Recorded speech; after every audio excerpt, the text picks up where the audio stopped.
සාදු සාදු සාදු. නමෝ තස්ස භගවතු අරහතු සම්මා සම්බුද්දස්ස. ඒ භාග්‍යවත්තු අරහත්තු මහා කාරුණික අපට මේ සංසාර දුකින් නිදහස් වීම පිණිස පවතින උතුම් ශ්‍රී සද්ධර්මය මහා අනුකම්පාවෙන් යුතුවම දේශනා කොට වදාළ අපගේ ගෞතම සම්මා සම්බුදුරජාණන් වහන්සේට නමස්කාර වේවා. සාදු සාදු සාදු.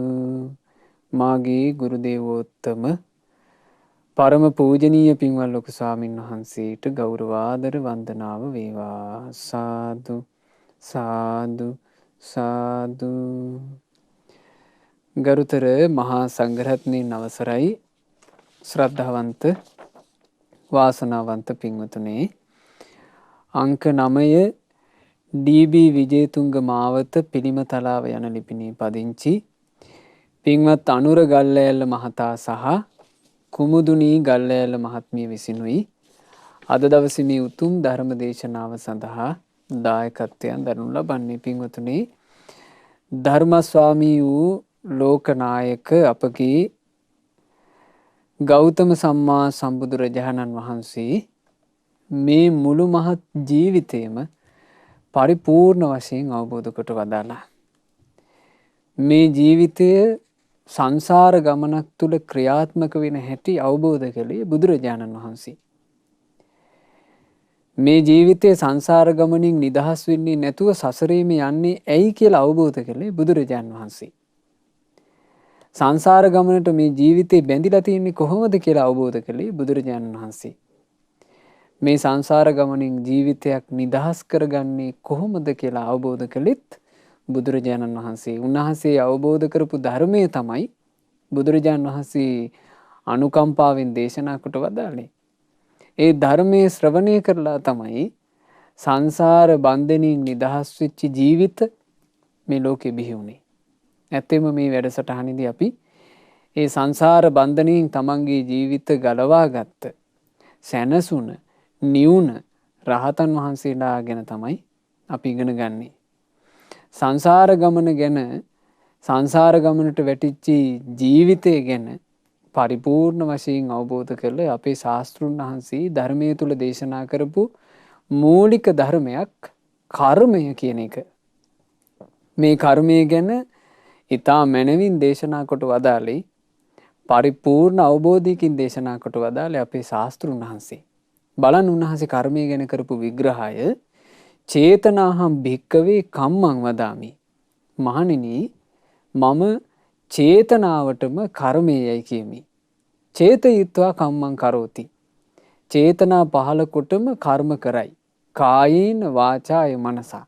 චේතනා පහළ කොට කයිනුත් වචනේනුත් මනසිනුත් කර්ම කරයි. එහෙම තමයි බුදුරජාණන් වහන්සේ කර්මය විග්‍රහ කළේ. ඒ කර්මය කියන එකෙන් ජීවිතයට කොච්චර බලපෑමක් තියෙනවද? ඒ ගැන භාග්‍යතුන් වහන්සේ වදාළේ, කම්මනා වත්තති ලෝකෝ. මේ ලෝකේම පවතින්නේ කර්මයෙන්. කම්මනා වත්තති පජා. මේ ප්‍රජාව පවතින්නේද කර්මයෙන්. කම්ම නිබන්ධනා සත්තා රතස්සානීව යායතෝ. කර්මයට බැඳිච්ච සත්වයාගේ ගමන ගැන බුදුරජාණන් වහන්සේ වදාළේ, හරියට ගමන් කරන රථයක රථ රෝදය කඩ ඇණයකින් හිර වුණා වගේ. ගමන් කරන රථයක් තියෙනවා. ඒ රථයේ රථ රෝද තියෙනවා. මේ රථ රෝද යම් යම් තැනකට රථය යනවාද රථයට අනුවම යා යුතුයි. හේතුව ඒ රෝද පින්වතුනි රථයට සවි වෙලා ගැලවෙන්න විදිහක් නැහැ. කඩ ඇණයකින් හිර වෙලා. ඒ කඩ ඇණේ නම් කිම?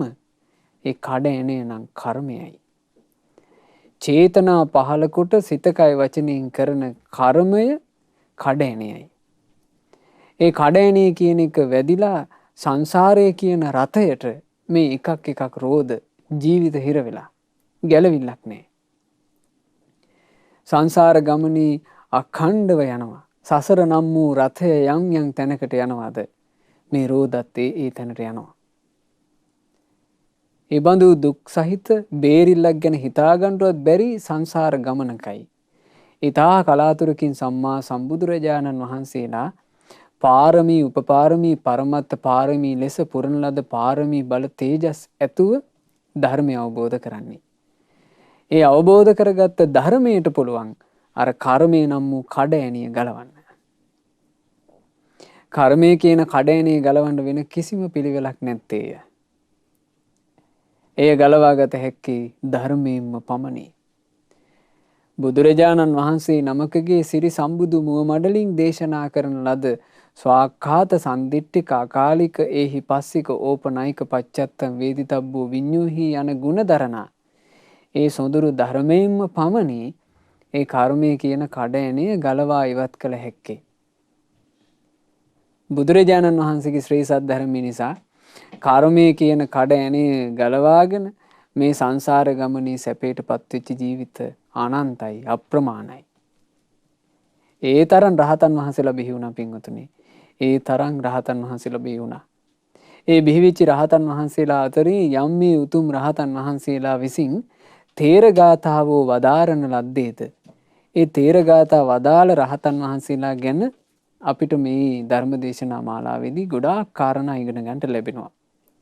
දැන් අද බලන්න අද අපි ඉගෙන ගන්නේ මේ තේරගාථා පොත් වහන්සේගේ අන්තර්ගත 80 වෙනි ගාථා රත්නය. මේ වදාලේ උග්ග කියන මහරහතන් වහන්සේ. ඒ උග්ග මහරහතන් වහන්සේ ගාථාව වදාලා යං මයා පකතං කම්මං අප්පං වා යදිවා බහුං සබ්බ මේතං පරික්ඛීනං නත්ථි දානි පුනබ්බවං. සුළුවෙන් හෝ ලොකුවට හෝ මං කරගත්තු කර්ම තිබුණා නම් දැන් ඒ ඔක්කොම කර්ම ඉවරයි. දැන් ඉතින් මට ආයෙමත් පුනර්භවයක් නෑ. ඒ තමයි උන්වහන්සේගේ ගාථාව. මේ සංසාරික ගමනේ සුළුවෙන් හරි ලොකුවට හරි යම් කරගත්ත කර්ම තිබුණා නම් ඒ කර්ම ඔක්කොම ඉවරයි කියනවා දැන් මේ ජීවිතේ. ඒ කර්ම ඔක්කොම ඒ ජීවිතය තුළ ඉවර කරගන්න ලැබුණේ මේ කුමක් නිසාද පින්වතුනි? ධර්මය නිසා. ධර්මය නිසා ඒ කර්ම ඒ සියලු කර්ම දිරවලා අවසන් කරන්න ලැබුණේ. දැන් ඉතින් මට ආයෙමත් පුනර්භවයක් නෑ. ආයෙමත් මේ සංසාර ගමනේ විඳවන්ට කියලා එකක් ඇත්තේ නෑ. සංසාර ගමනින් නිදහස් වුණා. ඊළඟ ගාථා රත්නයත් ඒ වගේම ගාථාවක්. ඒ ගාථා රත්නේ වදාළේ සමිති ගුත්ත කියන මහරහතන් වහන්සේ. උන්වහන්සේ වදාළේ මේ විදිහට.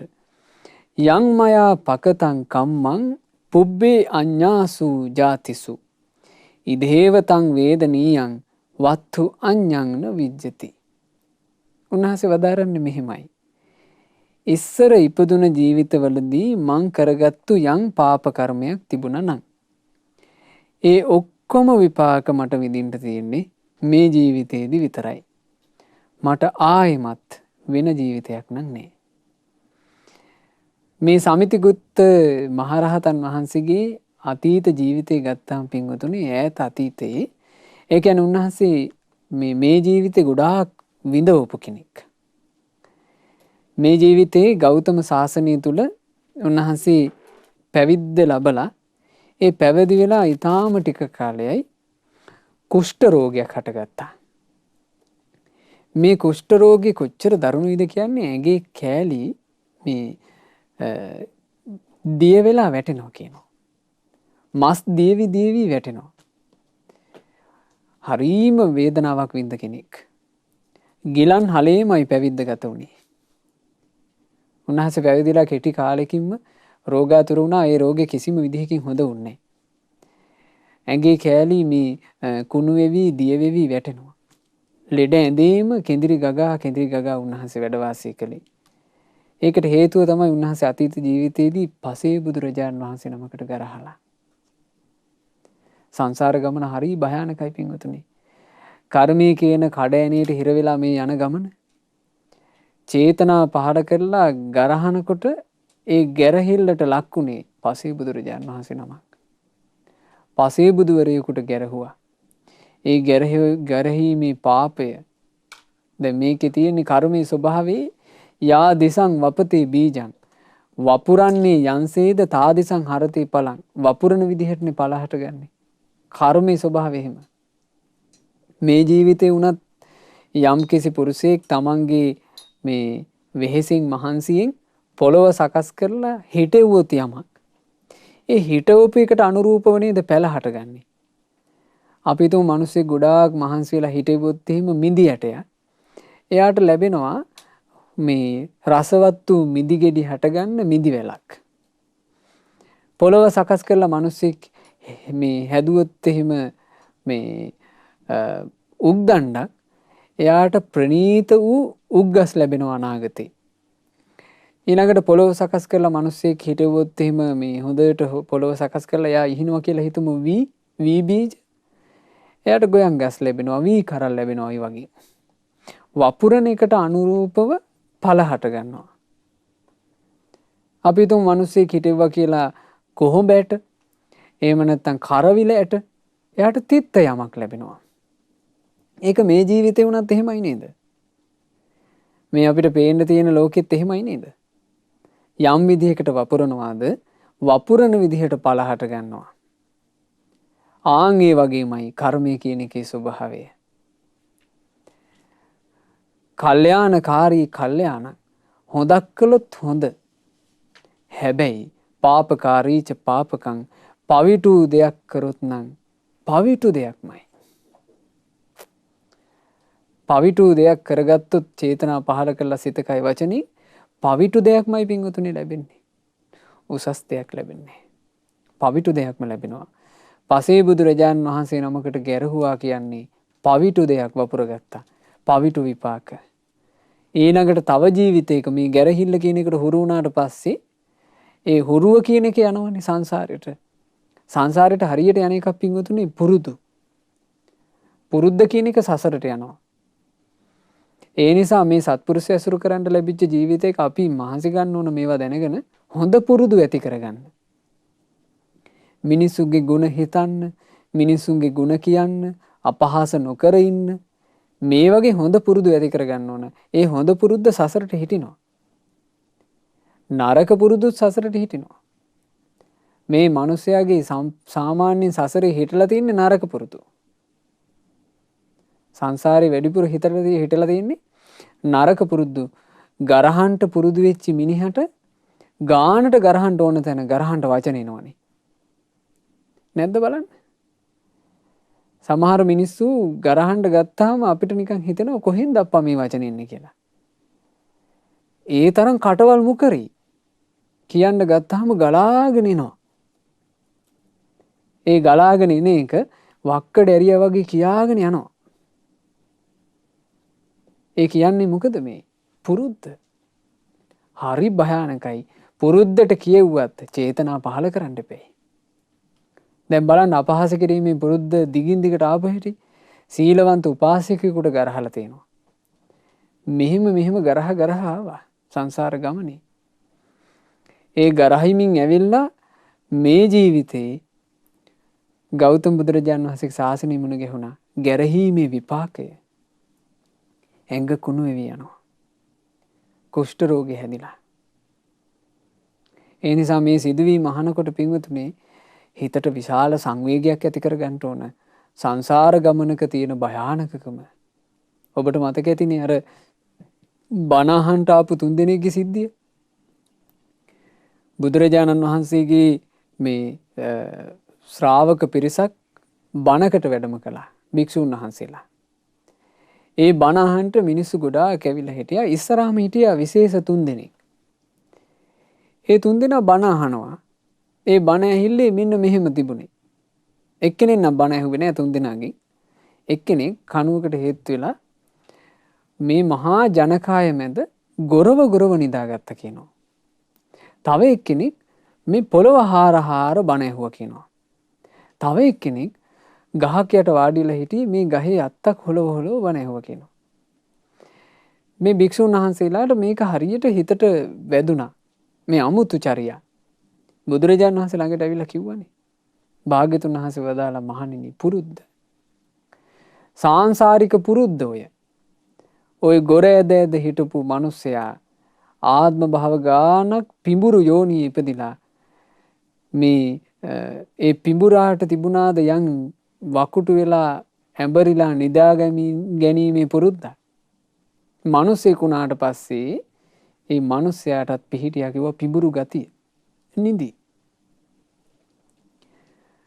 පොළොව හාරපු කෙනා ගැඩවිලෙක් කිව්වා සංසාරේ ගොඩාක්. ගැඩවිලාට මේ පොළොව පේන්න බෑ හාරනවා. ඒ හාරන පුරුද්ද මිනිස්සයා වෙනකොටත් මිනිස්සෙකුටත් ඒක ආවා. පුරුද්ද. අත්ත හොල්ලන එක ඒ අත්ත හෙල්ලුවේ වඳුරෙක් කියනවා සංසාරේ ආත්ම භව ගානක්. වඳුරු යෝනියේ ඉද්දි අතු හොල්ල හොල්ල ඉඳලා හුරුද්ද මේ ජීවිතේ මනුස්ස ඇඟක් ලැබුණාට ඇතුලේ තියෙන වඳුරගේ පුරුද්ද. ඉතින් ඒවා එහෙම තිබ්බා නම් පින්වතුනි අනිත් පුරුදු පෙරේත ලෝකවල ඉන්නකොට ඒ පෙරේතයන්ට තිබ්බ පුරුදු මේ තිරිසන් ලෝකවල ඉන්නකොට තිරිසන්නුන්ට තිබ්බ පුරුදු යක්ෂ යෝනිවල ඉන්නකොට යක්කුන්ට තිබ්බ පුරුදු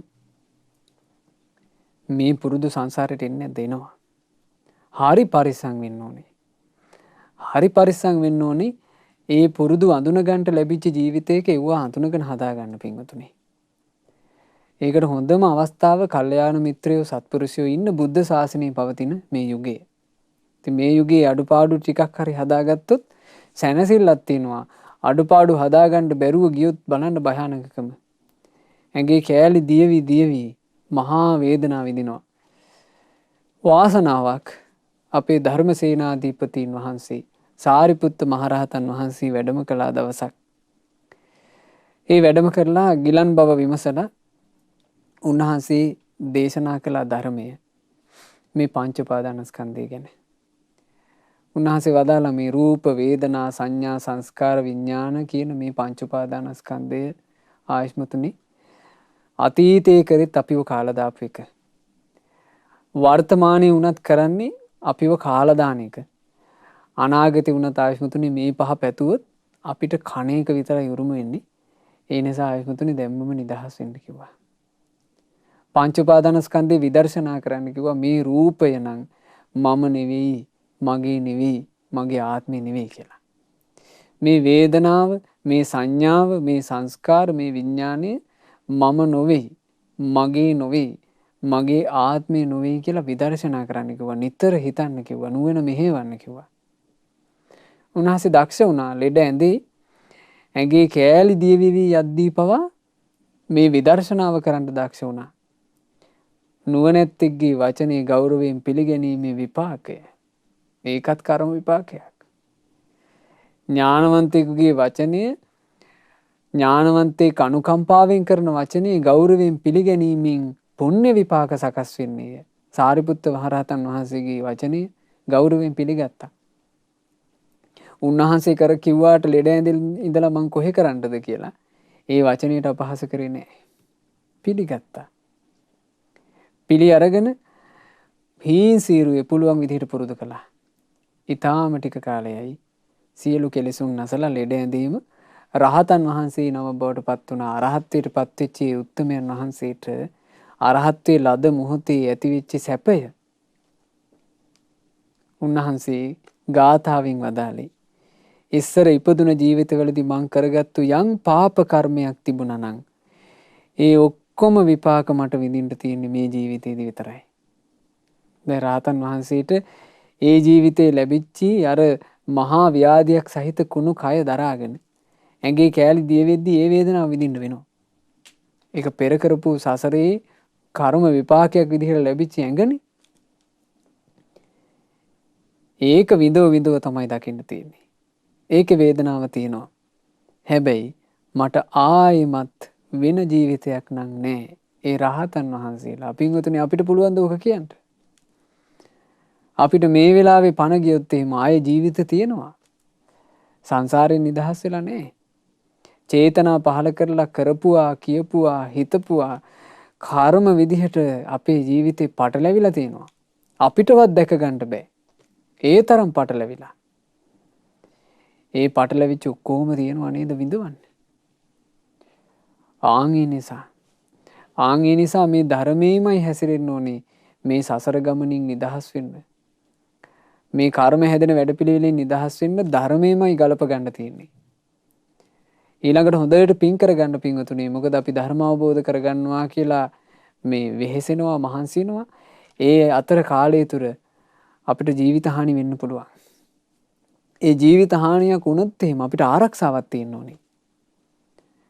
අපිට ආරක්ෂාව හදලා දෙන්නේ අපිට රැකවරණය හදලා දෙන්නේ පිනේ. හොඳට පින් කරන් තිබුණොත් එහෙම ඒ පින අපිව රකින්නවා. ඒ නිසා බුදුරජාණන් වහන්සේ වදාළේ පිනට ආස කරන්න කිව්වා. පින් කිරීම ගැනම කැමැත්ත ඇති කරගන්න කිව්වා. මොකද සුඛෝ පුඤ්ඤස්සුච්චයෝ පින කියන්නේ සැපේටමයි. මිනිසෙකුට නිධානයේ වගේ රැස් කරගත යුතු යමක් ඇද්ද? එසේ රැස් කරගන්නට කියලා ශාස්ත්‍රෝන් වහන්සේ වදාළේ පිනයි. වෙන මොකුත් රැස් කරගන්න කියලා උන්වහන්සේ වදාළේ නැහැ. බුදුරජාණන් වහන්සේ දේශනා කළේ මිනිසෙකුට නිධානයේසේ මොකද්ද රැස් කරන්න කිව්වේ? පින් රැස් කරන්න කිව්වා.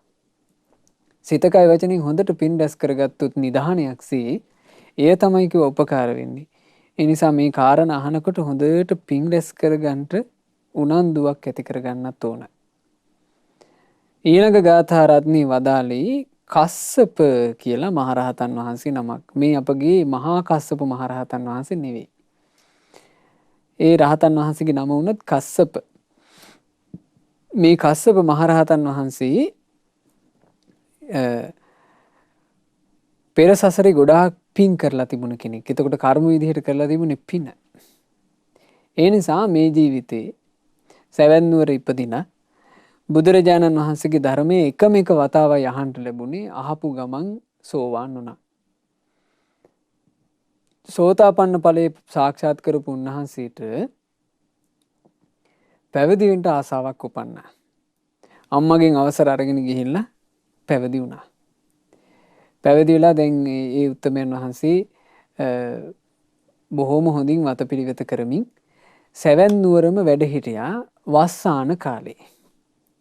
වස් ඉවරුණාට පස්සේ ඒ කාලේ දහම් චාරිකාවේ වඩිනවා. ඒ චාරිකාව පිණිස පිටත් වෙනකොට අම්මව බැහැ දැකලා යන්න කියලා ආවා. ආවට පස්සේ අම්මාව වාදයක් කරලා තිනවා.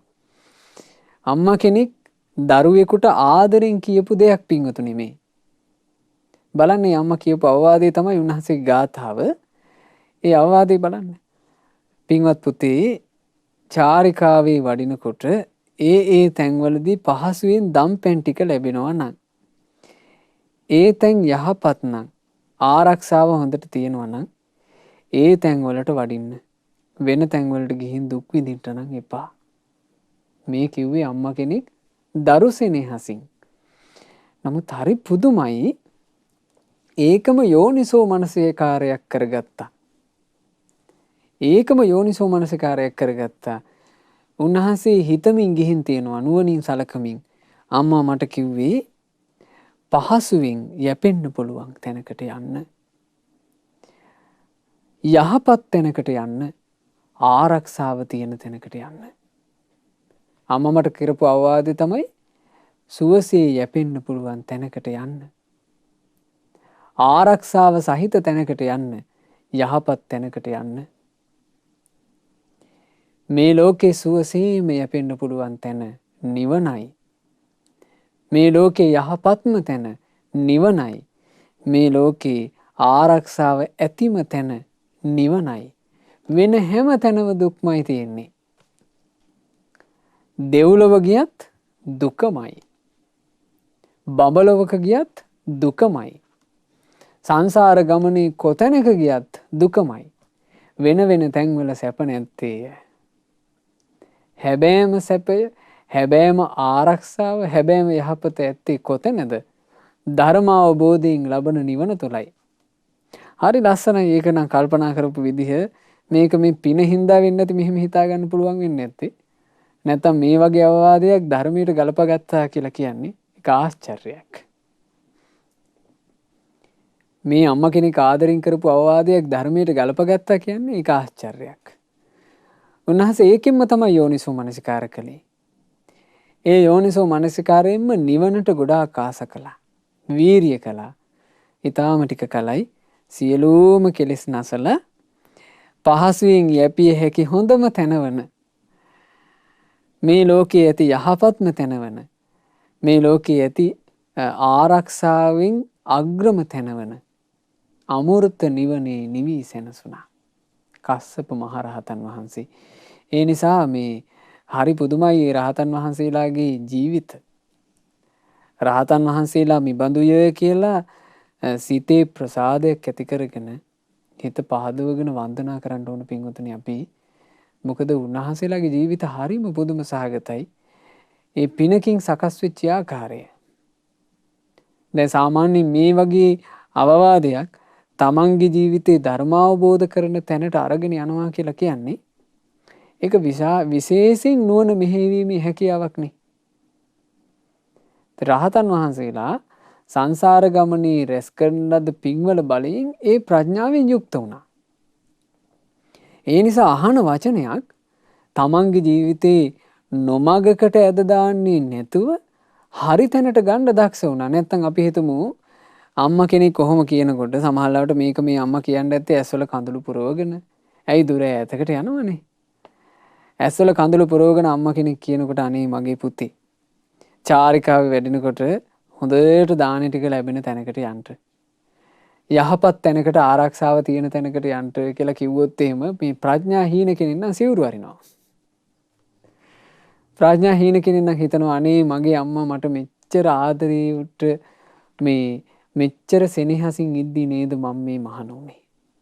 මගේ අම්මා මට කොච්චර ආදරේද? මගේ අම්මා මෙච්චර මට ආදරෙන් ඉද්දි ඇයි මං අම්මව දාලා යන්නේ? කියලා හිතලා ප්‍රඥා හීන කෙනෙක් නම් ඔය වචනින්ම සමහරවිට සිවුරු අරිනවා. ප්‍රඥාව කියලා කියන්නේ ඒකයි. ඒක තමයි සසරේ රැස් කරපු පින්බලින් ලැබූ ප්‍රඥාව කියන්නේ. උන්වහන්සේ ඒක හොඳට යෝනිසෝ මනසිකාර කළා. ඒයම මුල් කරගෙන සියලු කෙලෙස් නැසලා රහතන් වහන්සේ නමක් බවට පත් වුණා. සසරේ රැස් කරපු පිනෙන් තමයි ඒ ඥානෙ ලැබුණේ. සසරේ රැස් කරපු පින තියෙනවා නම් ශාස්ත්‍රුන් වහන්සේගෙන් ලැබෙන උපකාරයත් ඊටා මැනවින් ලැබෙනවා. පින් තියෙන කෙනාව බුදුරජාන් වහන්සේට පේනවා. පින සහිත කෙනාව ශාස්ත්‍රුන් වහන්සේ දකිනවා. ඒකේ පින් කරපු කෙනාටම තියෙන විශේෂ වාසනාවක්.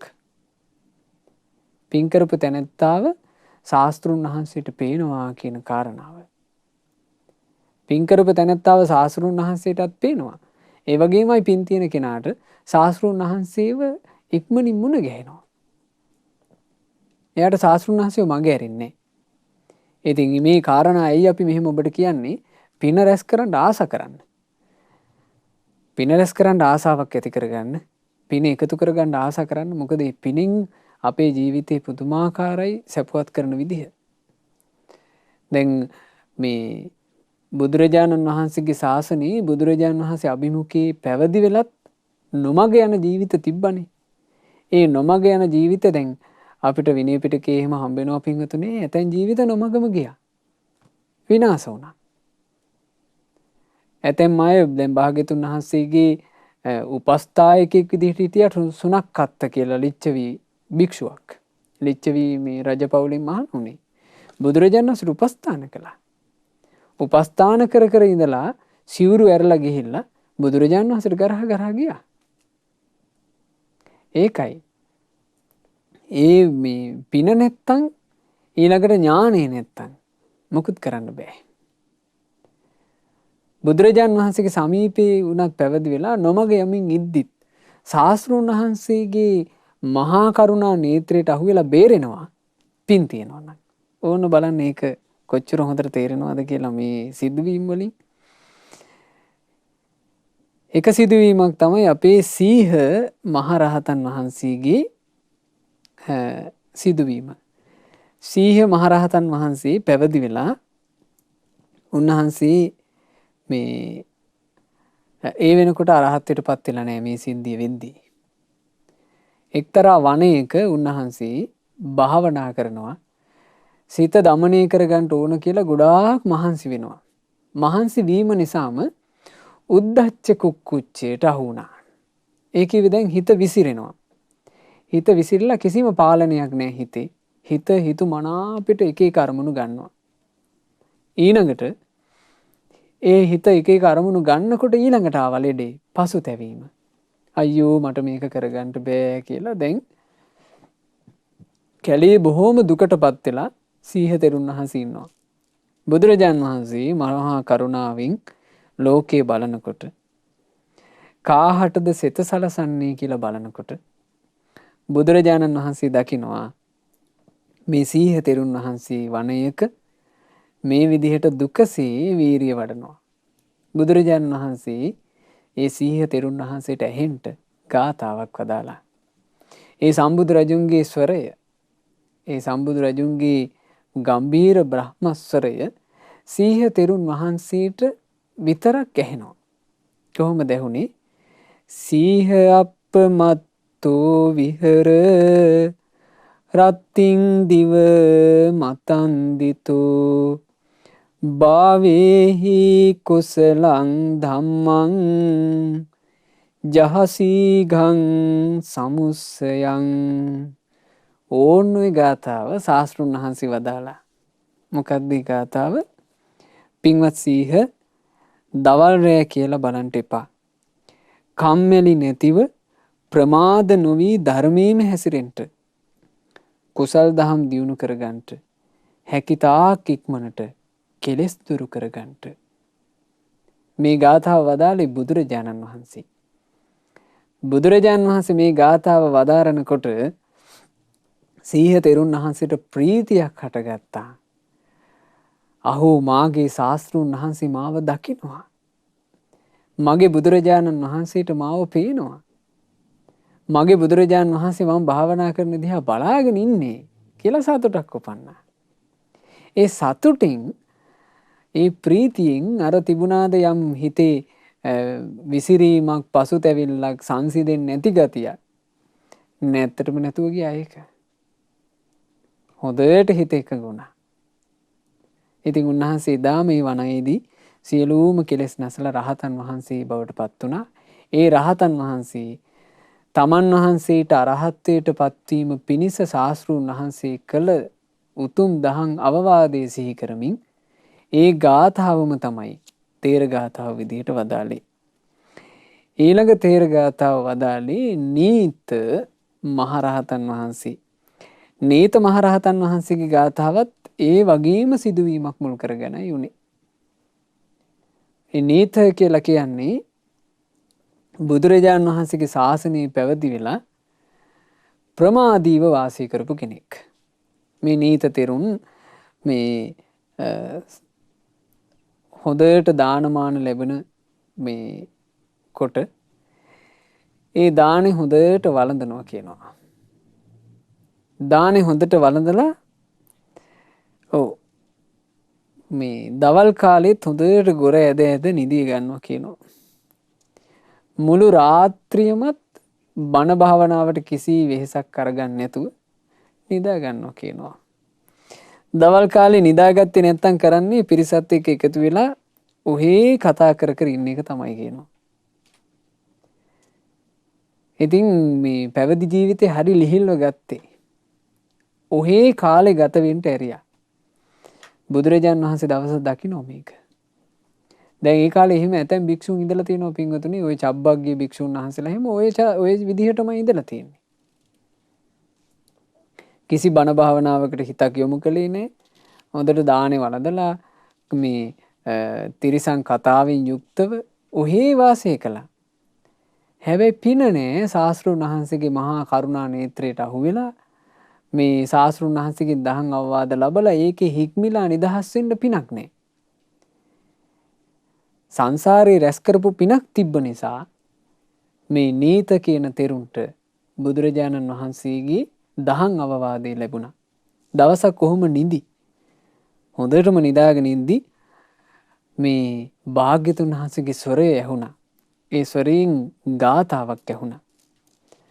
සබ්බරත්තිං සුපිතවාන දිවා සංගනිකේ රතු කුදස්සුනාම දුම්මේධෝ දුක්ඛසන්තං කරිස්සති. ශාස්තෘන් වහන්සේ වදාළේ මෙහිම. මුළු රාත්‍රියේම හොඳට නිදාගෙන දවල් කාලයේ තිස්සේම පිරිසත් එක්ක එකතු වෙලා කල් ගෙවයි නම් එයාට නුවණක් නැහැ. ඉතින් එයා කවදාද මේ සංසාර දුක අවසන් කරන්නේ? ධර්මයේ හැසිරෙන්න ඕන කියලා පැවිදි වෙච්ච කෙනෙක් මුළු රාත්‍රියම හොඳට නිදාගෙන දවල් කාලයේ තිස්සේම පිරිසත් එක්ක එකතු වෙලා ඒ වැඩකට නැති කටයුතු වලින් නම් කල් ගෙවන්නේ.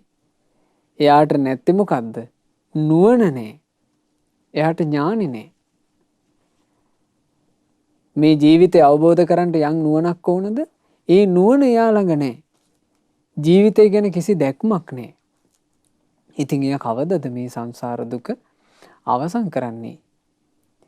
එනිසා පින්වතුනි මේ අවවාදය අපේ ජීවිතයටත් බොහොම වටිනවා. අපේ ජීවිත අපි ධර්මයේ හැසිරීම කියන එක ගිහියෙක් වේවා පැවිද්දෙක් වේවා අපි අපේ ජීවිතේ යහපත කැමතිව කරන එකක් නේ ධර්මයේ හැසිරීම. ධර්මයේ හැසිරෙන්න තියෙන මේ ජීවිතේ අපි ධර්මයේ හැසිරෙන්න යම් තැනක් දීලා තියෙනවා. ඒ දීලා තියෙන තැන අපේ නුවණට අනුව දීපු එකක්. අපි ධර්මයේ හැසිරෙන්න ජීවිතේ ලොකු තැනක් වෙන් කරනවා. ලොකු නුවණක් තියෙනවා නම් මොන බාධා මැද වුණත් ධර්මයේ හැසිරෙන්න අපි ජීවිතේ වැඩි තැනක් යොමු කරනවා අපිට නුවණ තියෙනවා නම්. හැබැයි නුවණ මද නම් එයා ධර්මයේ හැසිරෙන්න තියෙන තැන අඩු කරගන්නවා. ධර්මයේ හැසිරෙන්න තියෙන අවකාශය අඩු කරගන්නවා. දැන් බලන්න මේ නුවණ කියලා කියන්නේ මොකක්ද කියන එක. මේ නුවණ කියලා කියන්නේ මේ සාමාන්‍ය ලෝකේ තියෙන විෂය ධාරා ඉගෙන ගන්න නුවණ නෙමෙයි. මේ නුවණ කියලා කියන්නේ ජීවිත දැක්ම. බුදුරජාණන් වහන්සේ ওই නුවණ ගැන දේශනා කරනකොට බුදුරජාණන් වහන්සේ වදාලානේ මේ ශ්‍රාවකයා තුල තියෙන නුවණ එයා නිතර මෙනෙහි කරන්න කිව්වා. තමන් වයසට යන බව, තමන් ලෙඩ වෙන බව, තමන් මැරිලා යන බව ඒවා නිතර සිහි කරන්න කිව්වා. යම් මිනිසෙකුට අමතකයි නම් තමන් වයසට යන කෙනෙක් බව, තමන් ලෙඩට දුකට පත් වෙන කෙනෙක් බව, තමන් මරණයෙන් කෙලවර වෙන ජීවිතයක් උරුම කරගෙන ඉන්න බව කෙනෙකුට අමතක නම් එයාට නැත්තේ නුවණ. එයාට නුවණ නැහැ. ඒ නුවණ නැති කෙනාට අප්‍රමාදී වෙන්න හේතුවක් නැහෙනේ.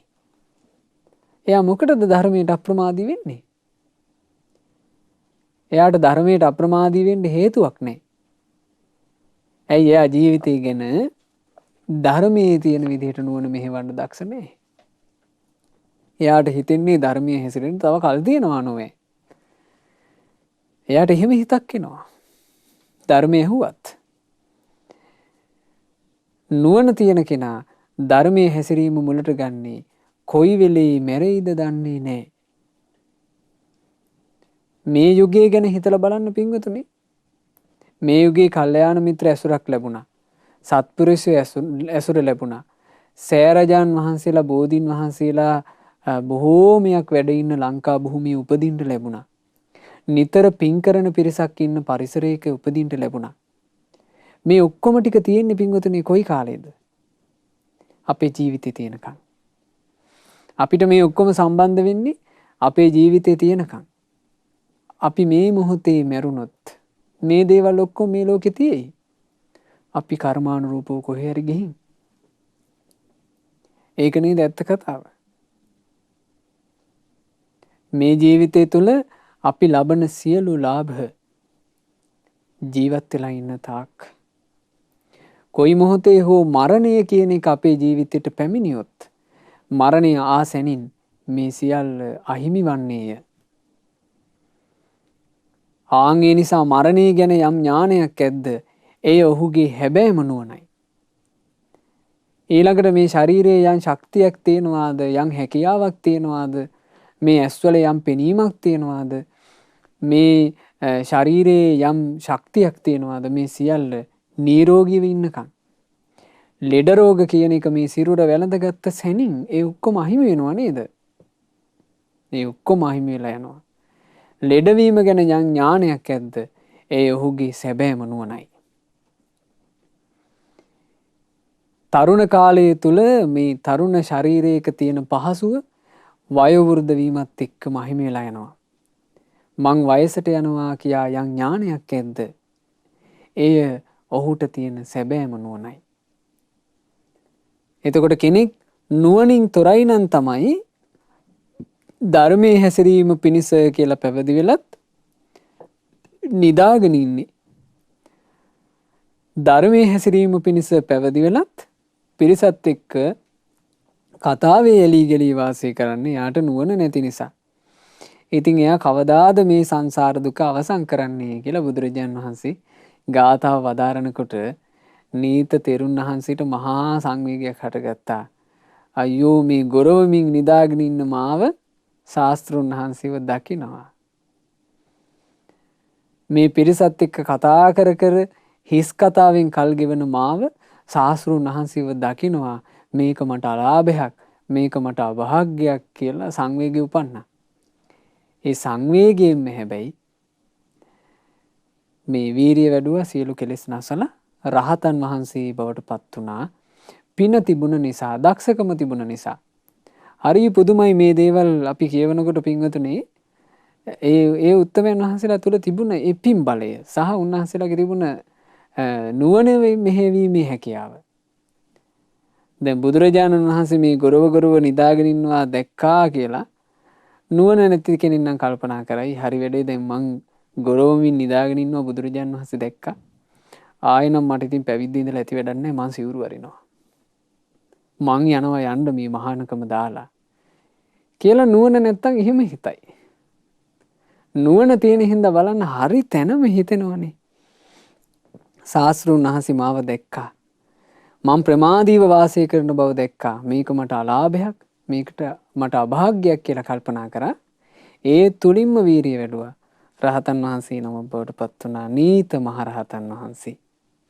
ඊළඟට පින්වතුනි අපි තවත් ගාථාවක් ඉගෙන ගන්නවා. ඒ තමයි සුනාග මහරහතන් වහන්සේගේ ගාථාව. ඒ සුනාග මහරහතන් වහන්සේ බොහෝම ලස්සන ගාථාවක් දේශනා කළා. භාවනා අරමුණ සමාධියකට සකසා ගන්නට ඔහු හරි දක්ෂයි. විවේකයේ තියෙන රසය ඔහු හොඳට දන්නවා. ඔහු ධ්‍යානත් වඩයි. තැනට සුදුසු නුවණක් තියෙනවා. සිහියත් හොඳට පිහිටුවාගෙන ඉන්නේ. ඔහුට निराமிස සැපය ලබා ගන්නට පුළුවනි. මේක ලස්සන අවවාදයක්.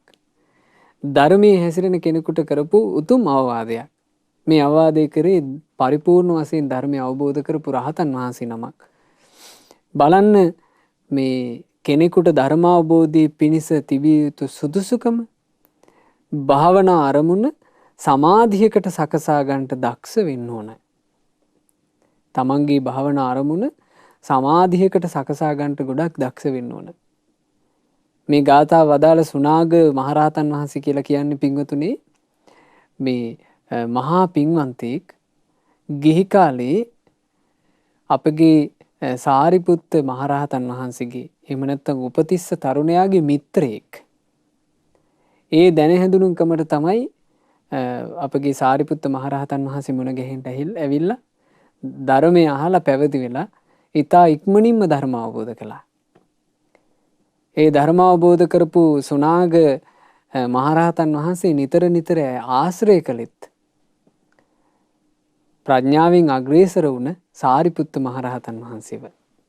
ඒ නිසා උන්වහන්සේ ප්‍රඥාවන්ත උත්තමයන් වහන්සේ ඇසුරු කරමින් නිතර දහම් කතාවෙන් යුතුව වාසය කරමින් වදාළ ගාතාවක් මේ. උන්වහන්සේ වදාරනවා භාවනා අරමුණ සමාධියකට සකසා ගන්නට දක්ෂ වෙන්න ඕන. ඒ කිවි තමන්ගේ භාවනා අරමුණ තුල හොඳ සමාධිමත් හිතක් ඇති කරගන්න දක්ෂ වෙන්න ඕන. නීවරණ වලට හිත යන්න නොදී හිත භාවනා අරමුණ තුල එකඟ කරගන්න දක්ෂ වෙන්න ඕන. එහෙම එකඟ කරගන්න දක්ෂකම හදාගන්නේ කොහොම කෙනෙක්ද? විවේකයේ තියෙන රසය දන්න කෙනෙක්. පිරිසත් එක්ක ඇලි ඇලි ඉන්න කෙනෙකුට මේක කරන්න බෑ. විවේක රසය දැනගන්න ඕන. විවේකී කියලා කියන්නේ මොකද්ද? තනියම ඉන්නවා කියන එකද? නෑ, විවේකය කියලා කියන්නේ හුදෙකලාව ධර්මයත් එක්ක එකතු වෙනවා කියන එක. එයා එකතු වෙලා ඉන්නේ කුමක් එක්කද? ධර්මයත් එක්ක. පිරිසත් එක්ක නෙවෙයි. ධර්මයත් එක්ක එකතු වෙමින් යමෙක් කාලය ගත කරනවාද ඔහු සිටින්නේ හුදෙකලාවේය. ඒ සුන්දර හුදෙකලාවක්. ධර්මයත් එක්ක එකතු වෙලා වාසය කරන්න ඕන. ඒ ධර්මයත් එක්ක එකතු වෙච්ච කෙනා හැමතිස්සෙම රස විඳින්නේ දහම් රසයයි. ඒ දහම් රසයට තමයි විවේක රස කියලා කියන්නේ. ඔහු ධ්‍යානත් වඩයි. ඒ විවේකයෙන් යුතුව ඔහු දැහැන් වඩනවා. තැනට සුදුසු නුවණක් තියෙනවා. තැනට සුදුසු නුවණ කුමකටද? මේ කෙලෙස් සමග යුද්ධය කරනකොට, අකුසල් එක්ක යුද්ධ කරනකොට උපක්‍රම කරන්න වෙනවා. උපක්‍රමයෙන් කෙලෙස් සමග සටන් වදින්න වෙනවා. ඒකට තියෙන්න ඕන තැනට සුදුසු නුවණ. නුවණ මෙහෙවීමේ හැකියාව. සිහියත් හොඳට පිහිටුවාගෙනයි ඉන්නේ. හොඳ සිහිය යුතුවයි ඒ කරන්නේ. ඔහුට නිරාමිස සැපේ ලබා ගන්න පුළුවන්. යාන් එහෙම කෙනෙක් තමයි පින්වතුනි නිරාමිස සැපය. නිරාමිස සැපය කියලා කිව්වේ අමා මහ නිවන සාක්ෂාත් කරන්නට අවකාශ සැලසෙන්නේ. ඉතින් අද දවසේ අපි මේ අමා මහ නිවන සාක්ෂාත් කරපු උතුම් රහතන් වහන්සේලා කීප නමක් ගැනම ඉගෙන ගත්තා. ඒ රහතන් වහන්සේලා වදාළ ගාථාවන්. උග්ග මහරහතන් වහන්සේ, සමිති ගුත්ත මහරහතන් වහන්සේ, කස්සප මහරහතන් වහන්සේ, සීහ මහරහතන් වහන්සේ, නීත මහරහතන් වහන්සේ සහ සුනාග මහරහතන් වහන්සේ කියන ඒ උතුම් මහරහතන් වහන්සේලා. ඉතින් මේ සම්බුද්ධ ශාසනයේ ඒ උතුම් ශ්‍රී සද්ධර්මයේ මනාකොට තම තමන්ගේ ජීවිතවලට ගලපාගෙන ඒ ධර්මයෙන් කර්මය නම් වූ කඩෑනේ ගලවාගෙන සංසාර දුකින් නිදහස් වුණ ඒ උතුම් මහරහතන් වහන්සේලාට, සැබෑම රහතන් වහන්සේලාට අපගේ නමස්කාරය වේවා. සාදු සාදු සාදු. ඒ රහතන් වහන්සේලා නිවී සැනසුන අමා මහ නිවනේ අපටත් සැනසෙන්ට වාසනාව ලැබේවා. සාදු සාදු සාදු. රැස් කළා වූ සියලු පුණ්‍ය ධර්මයෝ සියලු දෙවියෝ සතුටින් අනුමෝදන් වෙත්වා. පින් අනුමෝදන් වන දෙවිවරු දිව්‍ය ආශීර්වාදයෙන් වැඩේවා. දෙවියන්ගේ රැකවරණ අපට සලසත්වා. දෙවියෝද සංසාර දුකින් අත මිදෙත්වා. සාදු සාදු සාදු. මාගේ ගුරු දේවෝත්තම පරම පූජනීය පින්වත් ලොකු ස්වාමින් වහන්සේට මේ සියලු පින් අනුමෝදන්ව පින්වත් ලොකු ස්වාමින් වහන්සේ නිදුක් වෙත්වා, නිරෝග වෙත්වා, දීර්ඝායුෂ ලබත්වා. මේ ගෞතම බුදු සසුන තුළම උතුම් වූ චතුරාර්ය සත්‍ය ධර්මය පරිපූර්ණ වශයෙන්ම අවබෝධ කර ගැනීමේ වාසනාව ලැබෙත්වා. සාදු සාදු සාදු. රැස් කළා වූ සියලු පුණ්‍ය ධර්මයන් අද දවසේ මේ උතුම් ධර්ම දේශනාව සඳහා දායකත්වයෙන් දරනු ලබන පින්වත් අනුර ගල්ලෑල්ල මහතා සහ කුමුදුනී ගල්ලෑල මහත්මියගේ නමින් අනන්ත සසර පුරාවට මිය පරලෝ යන්ට යෙදුණු සියලු ඥාතීන්ට හිත මිත්‍රාදීන්ට අනුමෝදන් වෙත්වා. ඔබ අප හැම දෙනාගේ නමින් මියගිය ඥාතීන්ටත් පින් අනුමෝදන්ව ඥාතීන්ගේ පරලෝ ජීවිත ඒකාන්ත වශයෙන්ම සැපයටපත් වෙත්වා කියන අදහසින් ඥාතීන්ට පින් අනුමෝදන් කරන්න. සුජීවත්ව සිටින ආර්.බී. ගල්ලෑල්ල පියාණන්ටත් ආර්.කේ. ගල්ලෑල්ල මෑණියන්ටත් චිත්‍රා සමරතුංග මෑණියන්ටත් මේ සියලු පින් අනුමෝදන්ව නිදුක් නිරෝග සුව දීර්ඝායුෂ සැලසෙත්වා.